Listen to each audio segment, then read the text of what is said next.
When you talk about the delay in capitation, what does it mean then for the learners themselves? Because essentially capitation was meant to bridge the gap, to ensure that every child has access to education.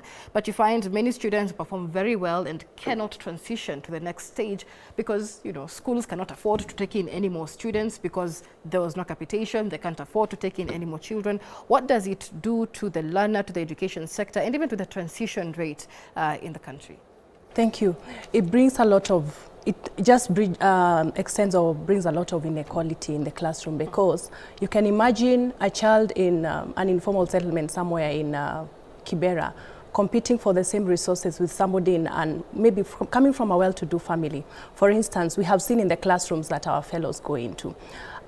You'd find a very small desk that is supposed to fit in about maybe 10 or even more learners. What is that doing to the learner? The learner is not comfortable in the classroom. The learner is not able to even concentrate in the class because they're also scrambling for space in the classroom. The learner is not also able to, their best is not coming out clearly. So that really disadvantages the child, and at the end of the day, they're not able to achieve their full potential. Right. Even the quality of education. It goes down. And as you look at, even as they progress to other classes, if there are certain concepts that were not mastered, perhaps they don't even have the books. Like I think at the beginning of this year, we had an issue in terms of funds being disbursed to the schools, and everyone, I think even including the teachers, were, some sort of confusion. They did not know what to do. When it comes to even the learning resources, the exercise books, as much as we are saying education is free in this country, at the end of the day, parents have to pinch into their pockets to buy, basic stationery and books for the learners. Yet these things should be free, even so that even the child in the really remote areas of this country is able to access this education. So what does that mean if a parent is not able to afford these resources or these supplies for the learner? It means they do not have a space to write.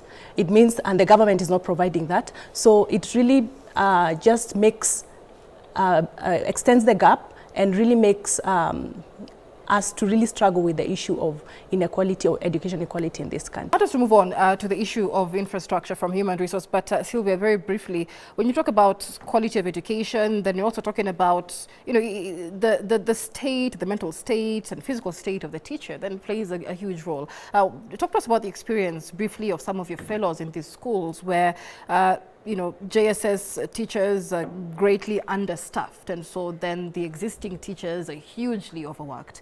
What has the experience been there in delivering quality learning to these children?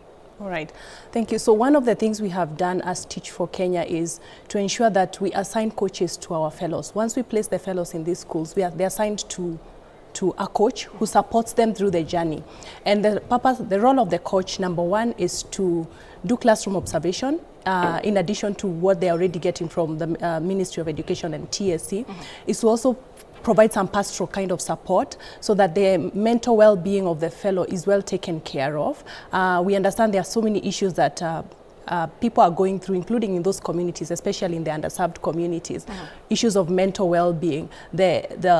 Some of the issues that the learners present can really overwhelm our fellows as well. So those are issues that we really try to address using our coaches, and also extending the same to our learners. And we have seen significant improvement. We have seen learners be able to express themselves better, being able to take up leadership positions, being able even to present themselves. Like last year, I would say we had a global conference on education that brought together 64 countries in Kenya. And we had one of our students actually who interfaces with one of our learners was a host of the event and also participated in a very high level panel discussion with other dignitaries. So we have seen a lot of improvement, and even in the schools that they serve. The teachers, the system teachers that they have found there have really appreciated the support they are getting, and also in terms of just building the well-being of the school. Okay.